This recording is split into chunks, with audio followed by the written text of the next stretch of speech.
입니다. 다시 봐서 너무 감사합니다. 다시 뵐 수 있어서 감사합니다.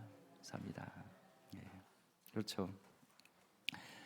건강한 모습으로 이렇게 보는 것도 감사한 것 같습니다. 오늘은 사람의 갈림길이라는 제목으로 하나님 말씀 같이 나누도록 하겠습니다. 신명기 28장은 앞에 부분은 특히 오늘 본문 읽었던 부분 있죠. 읽기만 해도 기분이 참 좋아지죠. 그리고 아멘이 절로 나오게 됩니다. 그리고 이 말씀은 예전에 우리 어르신들이, 권사님 또 장로님, 집사님들이 대표 기도할 때 많이 인용했던 성경 구절이 바로 28장 앞에 부분이죠. 14절까지 있는데 12절에 꾸어질지라도 너는 꾸지 아니할 것이며 라는 말씀 많이 인용하시죠. 또 13절에 머리가 되고 꼬리가 되지 않게 하여 주시고 라는 말씀.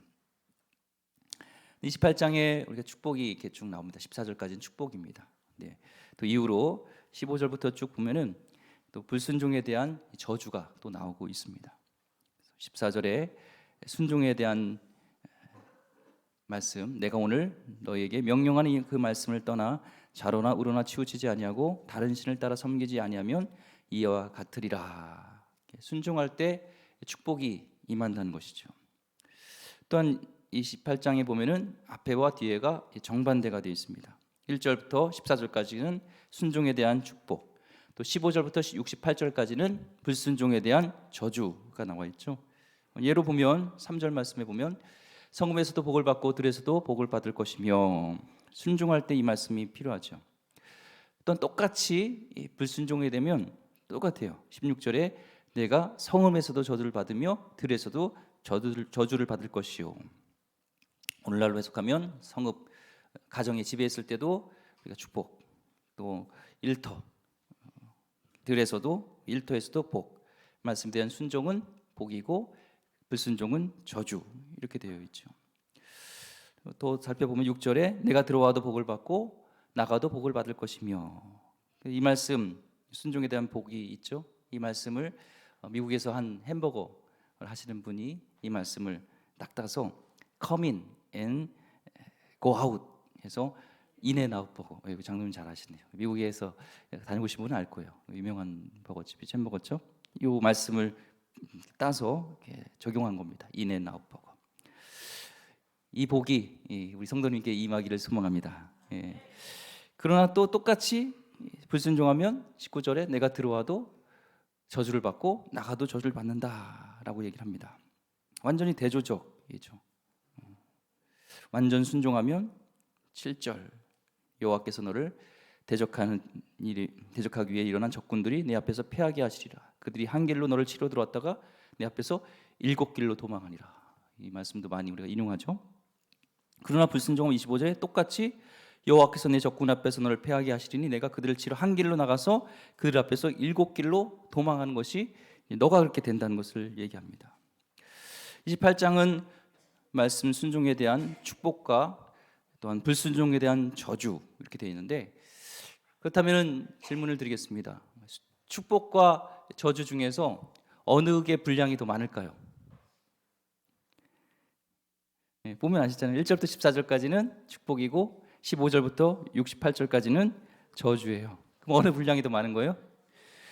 저주가 더 많죠. 참 우리 하나님 복의 하나님이시잖아요. 복 주기 원하시는 하나님이신데 왜 저주를 이렇게 많이 하실까? 왜 저주가 더 많을까? 이런 궁금한 점이 생각합니다. 근데 저주도요, 그냥 저주가 아니에요. 가지각색의 저주. 오늘 참 이 말씀을 다 이렇게 입에 민망할 정도로 막 완전히 엎드려져 멸망이에요. 거의 막 사망, 심판, 저주 정도가 아니라 그냥 심판, 지옥에 간다는 그런 것입니다. 우리가요, 이 말씀 앞에 서면 신명기 말씀 28장이 하나님의 말씀이라고 우리가 믿죠. 이 말씀 앞에 우리가 설 때 인생이 갈라집니다. 하루에도 축복과 저주가 왔다 갔다 하는 거예요. 우리 축복을 원합니다. 근데 축복의 근거가 뭐냐면 모든 명령을 다 지키면이죠. 1절 말씀에 내가 명령하는 그의 모든 명령을 지켜 행하면, 이런 거예요. 내가 명령하는 그 모든 명령을 지켜 행하는 거예요. 한 가지가 아니라 모든 명령을 다 지켜 행하면 이게 축복이에요. 복이에요. 반대로 모든 명령을 다 지키지 않으면, 한 가지라도 빠뜨리면 뭐예요? 저주라는 겁니다. 우리가 인생 앞에서 이 신명기 28장을 볼 때 우리 인생의 갈림길이 두 가지가 있는 것 같아요. 축복이냐 저주냐, 두 가지 있죠. 그건 맞습니다. 하나님의 말씀을 순종하면 축복이에요. 하지만 불순종하면 저주예요. 그런데 실제로 우리 삶을 돌아볼 때 28장 앞에 우리 삶을 딱 이렇게 세워놓는다면 우리의 길은요, 두 길이 아닙니다. 한 길밖에 없어요. 뭐예요? 저주입니다. 저주. 솔직하게요. 우리 삶 속에서 28장이 서는 순간 절대로 축복을 받지 못하게 돼 있다는 것이죠. 왜 그렇습니까?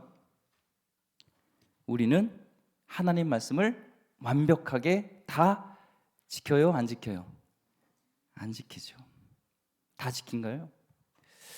예를 들어서 하루에 한 번만 속으로 누구를 미워한다든지, 널 진짜 죽여버리고 싶다라는 마음이라든지, 이렇게 운전하고 가고 있는데 갑자기 차가 확 끼어드는 거예요. 어휴, 저 녀석 진짜 한 대 죽여버리고 싶다, 이런 생각이 들고, 또 내 자신을 볼 때 너무나 낙심이 되어서 죽고 싶다, 이 마음만 가져도 그건 죄잖아요.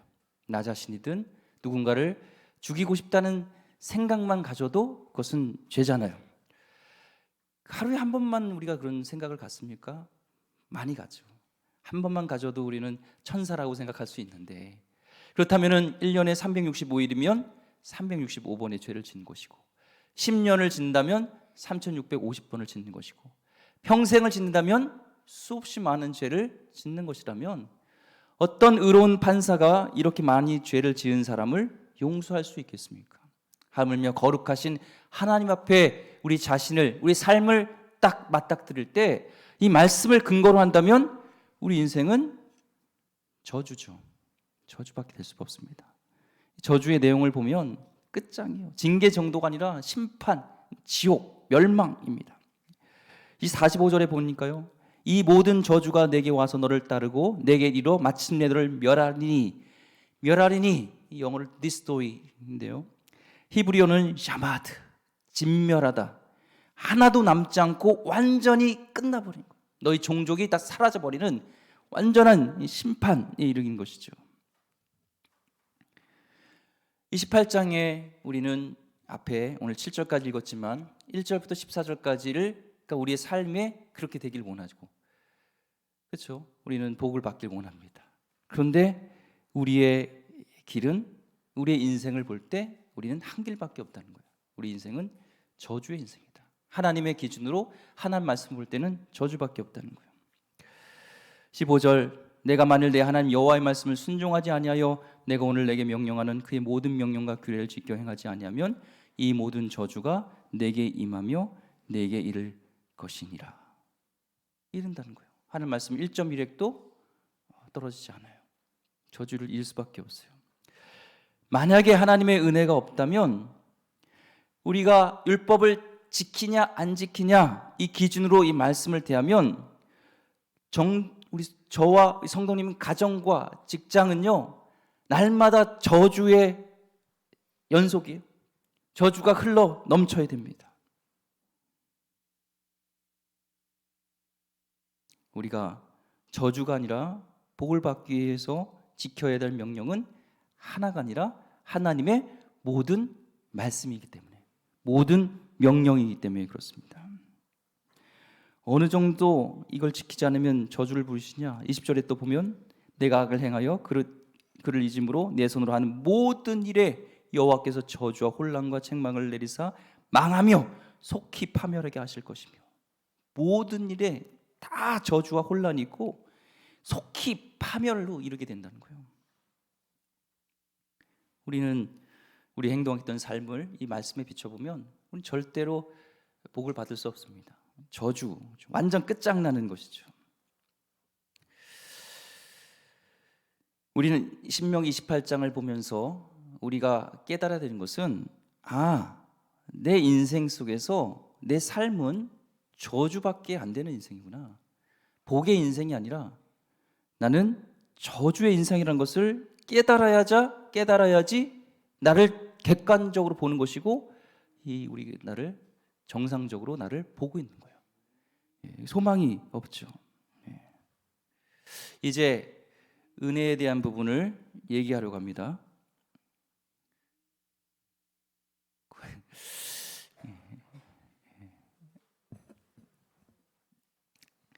탕자가 죽게 되었습니다. 탕자가 죽게 되었어요. 거의 이제 죽을 지경이죠. 먹을 게 없으니까 죽게 되었습니다. 탕자 죽게 됐습니다. 이제 아버지 집으로 이제 돌아가야 될 속에서 두 가지 결정을 해야 되는 거예요. 하나는 마음속에 나는 하나님과 아버지에게 죄를 졌다는 것, 이 한 가지. 또 한 가지 마음속에 품어야 되는 것은 나는 절대로 아버지의 아들이 될 수 없다는 것. 이 두 가지를 마음속에 품게 됩니다. 아들인데 아버지에게 아들로서 인정하지 못 받는 것은 저주죠. 그게 저주인 것입니다. 저주받는 거예요. 그런데 이 탕자가 아버지 앞에 다가가고 그렇게 나는 아버지의 아들이 아닙니다. 품꾼으로 받아주십시오. 날 종으로 여겨달라고 하는 그 상황 가운데 아버지는 너는 나의 종이 아니라 하면서 너는 나의 아들이다. 사랑스러운 아들이면서 그를 껴안아 버리십니다. 탕자는 스스로 아버지와 관계를 다시 원상복귀 못 시켜요. 아들로서는 불가능해요. 그런데 아버지는 탕자에게 가락지와 옷과 먹을 것과 모든 것을 다 주고 더더욱 그를 아들로 삼아버리십니다. 이것을 성경에서는 은혜라고 합니다. 은혜. 아버지의 은혜를 아는 순간, 아버지의 은혜를 경험한 순간 이 탕자는요 아버지께 순종하고 싶은 마음이 들었을까요? 안 들었을까요? 들었겠죠. 순종은요 억지로 하는 게 아닙니다. 심판을 피해보려고 복발이려고 하는 것이 아니라 그분이 나를 사랑하시고 나의 모든 죄를, 나의 허물을 덮어주시고 나를 아들 삼아주셨다는 것, 그것을 알 때 우리는 아버지의 말씀에 순종하게 된다는 것이죠. 신앙생활은요 고역이 아니에요. 신앙생활은 자연스러운 겁니다. 만약에 자연스럽게 되어지 않는다면 우리 신앙을 돌아봐야 돼요. 하나님의 첫사랑을 내가 잃어버렸거나 아직 하나님 아버지를 인격적으로 만나지 못했다는 것입니다. 아니면 하나님께 가는 길을 내가 잃어버린 거예요. 나는 방황하고 있는 것입니다. 사랑하는 아버지를 만나는 순간 우리는 하나님께 순종하게 되는 것이죠. 탕자가요 아버지 집에 갈 때 만약에 내비게이션을 킨다면 그의 내비게이션의 목적지는 아버지 집이었습니다. 그런데 이제 종 삼아 달라고 갔는데 나를 입혀주시고 나를 평생 책임져 주시고 나를 아들 삼아 주셨어요. 용서해 주시고 나를 껴안는 순간 아들의 이 내비게이션의 목적지는 이제 아버지 집이 아니에요. 그의 목적은 아버지의 순종입니다.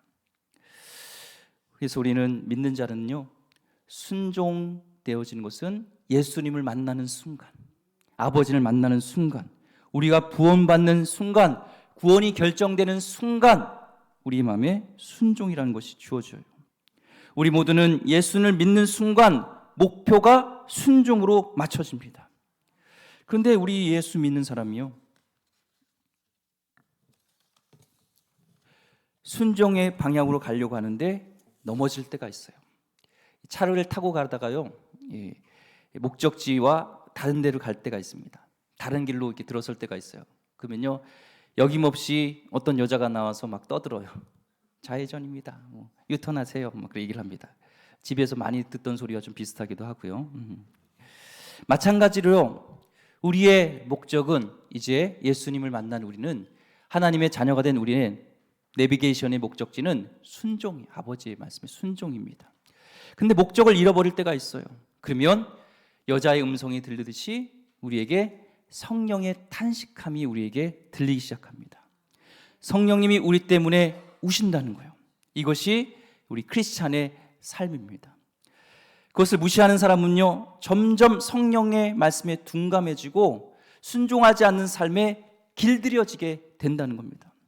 성령님이 가슴을 쳐도 못 듣는 사람, 고난을 통해서 말씀하시는데도 못 듣게 될 수 있다는 거예요.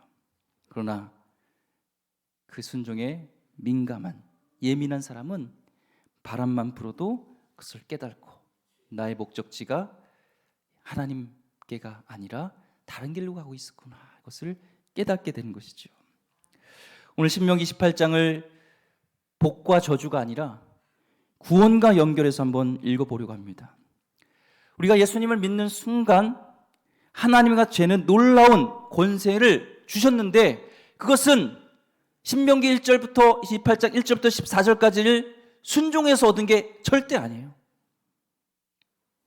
행위로서 된 게 아닙니다. 율법으로 본다면 우리는 모든 것을 잃어버려야 되고 저주받아야 우리는 정상입니다. 그런데 하나님의 은혜, 곧 하나님의 언약이 있어요. 어떻게 율법에서 저주에서 우리는 벗어날 수 있을까? 우리 인생은 두 길이 아니라 신명기 28장을 딱 마주치면은 한 길밖에 없어요. 저주라는 인생밖에 없습니다. 신명기를 말씀을 잘 이해하기 위해서, 저주를 이해하기 위해서요, 신명기 말씀에 저주를 잘 설명하고 있는 부분이 있습니다. 신명기 21장 22절 보면, 사람이 만일 죽을 죄를 범함으로 내가 그를 죽여 나무 위에 달거든 그 시체를 나무 위에 밤새도록 두지 말고 그날에 장사하여 내 하나님 여호와께서 내게 기업으로 주시는 땅을 더럽히지 말라. 나무에 달린 자는 하나님께 저주를 받았음이니라. 죽을 죄를 지은 자는 나무 위에 달라고 그래요. 그 자는 저주를 받았어요. 그래서 이 밤새도록 두지 말라는 거예요. 그 저주받은 인생으로 인해서, 저주받은 자로 인해서 그 땅과 그 모든 곳이 다 저주받은 지역이 되기 때문에 밤새 두지 말라 얘기하고 있습니다. 저주받은 자는 나무 위에 달리라는 거예요. 죽을 자는 나무 위에 달린 것이고 하나님은 그를 저주받은 자로 여긴다는 거예요. 신명기 17장 26절에요. 이 저주받을 자, 그러니까 죽을 죄를 지은 자가 누구냐? 이 율법의 말씀을 실행하지 아니하는 자는 저주를 받을 것이라 할 것이요 모든 백성은 아멘할지어다. 하나님의 말씀을 하나라도 지키지 않으면 죽을 죄를 지어서 나무 위에 달려야 되는 저주받은 인생이다. 그에 대해서 너는 아멘하라고 얘기를 합니다. 이 말씀을 가지고 사도 바울 선생님은 그대로 인용을 하는데요, 갈라디아서로 말씀을 보면요, 갈라디아서 3장 10절 말씀에 무릇 율법 행위에 속한 자들은 저주 아래에 있나니 기록된 바 누구든지 율법책에 기록된 대로 모든 일을 항상 행하지 않는 자는 저주 아래에 있는 자라 했습니다. 같죠? 모든 일에 항상 기록된 대로 말씀대로 행하지 않는 자는 저주 아래 달린 자다, 저주 아래 있는 자라 얘기를 합니다. 그런데 갈라디아서 3장 11절 말씀에 또 하나님 앞에서 아무도 율법으로 말미암아 의롭게 되지 못할 것이 분명하니 이는 의인은 믿음으로 살리라 하였습니다. 그런데요, 율법을 다 지키면 의롭게 돼요. 저주받지 않아요. 그런데 아는 거예요, 하나님은 율법을 다 지킬 수 없다는 거예요. 인생 가운데 이곳에 앉아있는 거룩하다 생각하는 모든 사람들은요, 하나님 말씀을 다 행할 수도 없고 지킬 수도 없다는 겁니다. 그래서 믿음이란 것을 주셨어요. 믿음. 신명기 18장의 축복이 우리에게 올 수 있는 거냐, 불가능한 거냐? 우리 모두는 신명기 18장을 대할 때 나무에 달려야 되는 저주받은 인생이 되어야 되는데, 그렇다면 하나님은 어떻게 우리를 복의 자녀라고 얘기를 하는데 어떻게 우리를 축복을 주시냐? 의인이 되는 것은 율법을 지켜서가 아니라, 복받은 존재는 율법을 지켜서가 아니라 믿음으로 사는 겁니다. 믿음으로. 순종을 무시하는 것이 아닙니다. 그렇지만 구원받고 하나님의 자녀 되는 것은 순종이 아니라 오직 믿음입니다. 의롭다는 것은 행위의 순종이 아니라 믿음이에요. 이것을 우리가 잘 알아야 됩니다. 어떤 믿음이죠? 갈라디아서 3장 12절 말씀에 율법은 믿음에서 난 것이 아니니 율법을 행하는 자는 그 가운데서 살리라 하였느니라. 그 율법을 다 지킬 자가 없어요. 율법은 믿음에서 난 게 아니에요. 그렇다면 이 믿음은 율법을 다 지킨다는 믿음이 아니죠? 어떤 믿음이에요? 갈라디아서 3장 13절 말씀에 중요한 말씀입니다. 같이 읽겠습니다. 시작. 그리스도께서 우리를 위하여 저주를 받은 바 되사 율법의 저주에서 우리를 속량하셨으니 기록된 바 나무에 달린 자마다 저주 아래에 있는 자라 하였습니다. 죽을 죄, 하나님 말씀을 순종하는지 않은 자는 나무에 달려야 돼요. 그런데 의로우신, 흠없으신 예수님께서 우리의 저주를 다 담당하시고 우리의 죄를 다 속량하시고 그 십자가에 달리는 저주를 받으심으로 그 저주가 어떻게 간 거예요? 예수님께 다 간 거예요. 예수님은 100% 순종하셨고 우리 모든 저주를 다 담당하셨어요. 우리의 축복은, 우리의 신명기 28장 1절부터 14절의 순종은 우리의 순종을 통하여서 오시는 축복이 아니라 예수님의 거룩한 온전한 순종을 통하여서 그것을 믿는 우리에게 주시는 하나님의 축복입니다. 이걸 믿는 거예요.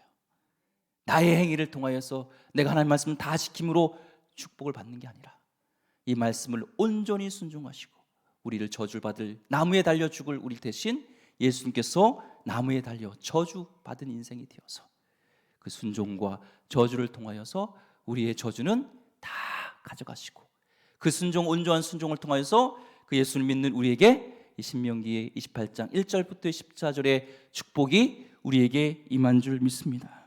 예.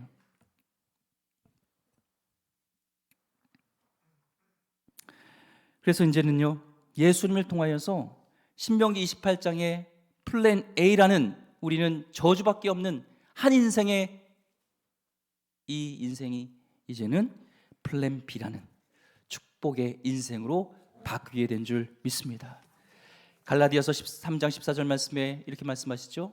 이는 그리스도 예수 안에서 아브라함의 복이 이방인에게 미치게 하고 또 우리로 하여금 믿음으로 말미암아 성령의 약속을 받게 하려 함이라. 아브라함에게 주신 언약, 무조건적인 영원한 복이 우리에게까지 이젠 예수님을 통하여서 미치게 되는 것이죠. 이것이 누구 안에서? 예수 안에서, 그분을 통해서라는 겁니다. 오늘 14절 말씀에 그리스도 예수 안에서, 복은 오직 예수 안에서, 그리스도 안에서만 오는 줄 믿습니다. 신명기 18장 1절 14절은요, 오늘 본문은요, 예수님의 순종을 통한 축복이에요. 이걸 다 지켜야 되는데 지킬 자가 없는 거예요. 그래서 둘째 아담이신 예수님을 통하여서 온전하게 우리를 대표해서 순종하게 하심으로 이것을 믿는 우리에게 하나님의 축복을 우리에게 주신 줄 믿습니다. 어떤 분이 그래요. 목사님, 저희 가정에 가게에 흐른 저주가 있는 것 같아요. 되는 일마다 다 안 돼요. 저주가 있긴 것 같아요. 그런데요, 우리는 느낌으로 말씀하시면 안 됩니다. 믿음으로 말씀하셔야 되고 말씀을 근거로 얘기를 해야 됩니다.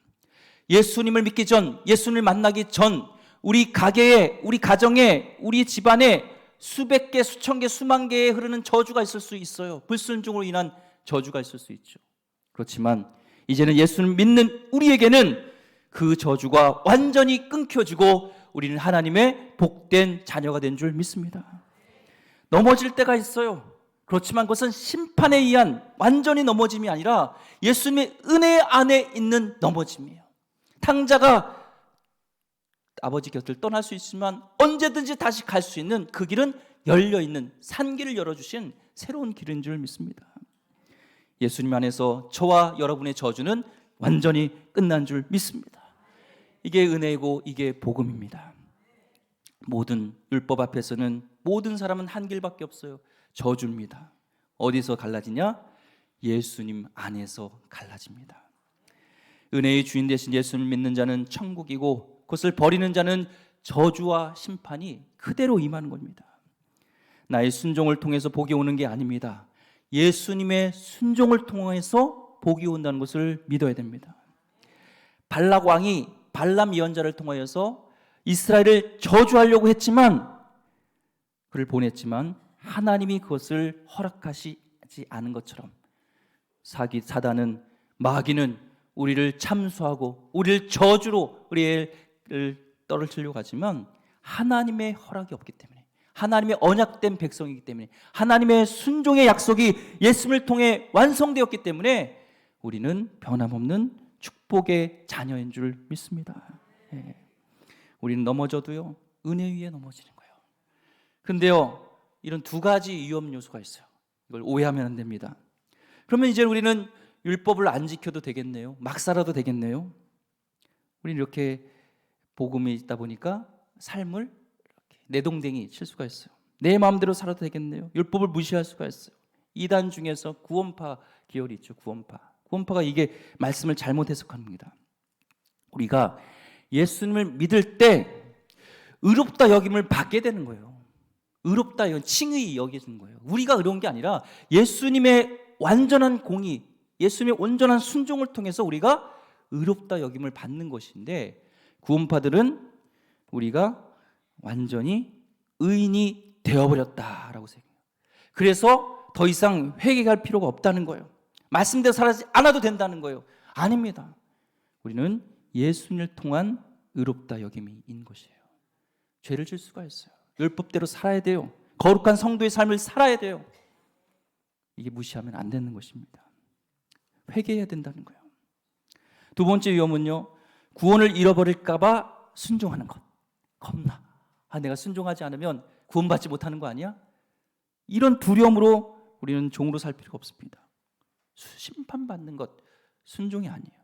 우리는 예수님을 통하여서 우리의 저주는 끝났어요. 우리는 구원받은 백성입니다. 그렇다면 순종은 어디에서 나오냐? 은혜를 알기 때문에, 예수님의 그 놀라운 은혜, 하나님의 놀라우신 그 사랑을 알기 때문에 순종하는 거예요. 탕자가 이제는 목적이 아버지 집이었다면, 이제는 나를 자녀가 될 수 없는 자를, 저주받은 인생을 축복의 자녀로 삼아주신 그 은혜 때문에 이제는 하나님의 아버지의 이제 순종에 초점이 맞춰지고, 목적이 아버지 집에서 아버지의 순종으로 바뀌었던 것처럼 예수님의 그 은혜를 받은 우리는 이제는 예수님의 순종으로, 하나님 말씀의 순종으로 바뀌게 되는 것이죠. 우리는 내비게이션이 때로는 목적지를 잃어버린 것처럼 우리 인생 가운데 순종이라는 이제는 목적을 잃어버릴 때가 있습니다. 그때는 우리는 어디로 돌아가야 돼요? 예수님의 처음 사랑으로 돌아가야 돼요. 주님을 처음 만났을 때의 그 첫사랑으로 돌아가야 돼요. 내가 어떤 존재였는데 나를 그렇게 받아주신 아버지의 그 사랑으로 우린 다시 돌아갈 때만이 하나님의 말씀에 온전히 순종할 수 있는 마음이 생긴다는 것입니다. 주님은 이 말씀을 통해서 우리에게 주는 건 이거예요. 내가 이렇게 은혜를 줬는데, 너희 죄짐과 저주를 다 가져갔는데 바람에 있는 것처럼 왔다 갔다 하겠니? 이제는 나의 자녀답게 나의 말씀에 순종하면서 살아가는 하나님의 백성이 되지 않겠니? 이게 우리에게 주시는 아버지의 마음이시죠. 그래서 순종은요, 강요가 아닙니다. 신앙생활은 고욕이 아닙니다. 신앙생활은 감사로 나가는 겁니다. 기쁨입니다. 자꾸 넘어지는 사람이 있어요. 첫사랑을 잃어버릴 때요. 나의 의를 세우고 내가 노력할 때는 넘어져요. 하지만 주님을 붙들고 첫사랑을 다시 회복하고 그 사랑 안에 머물 때 우린 다시 그 사랑에 다시 순종하게 되는 그 힘이 거기서 나타나는 것이죠. 혹시 은혜의 자를 잃어버려서 내 신앙이 형식화되어지고 율법주의화 되어서 어떤 나를 옥죄는 신앙생활하는 것이 어떤 자유가 아니라 어떤 죄책감과 의무감으로 여러분 살아가고 있습니까? 다시 하나님과의 친밀한 관계를 회복하기를 원하며 하나님의 그 은혜 자리에 있을 때 이제는 이 신앙생활이 더 이상 고욕이 아니라 기쁨이며 감사하며 찬양하며 나가는 그 시간인 줄 믿습니다.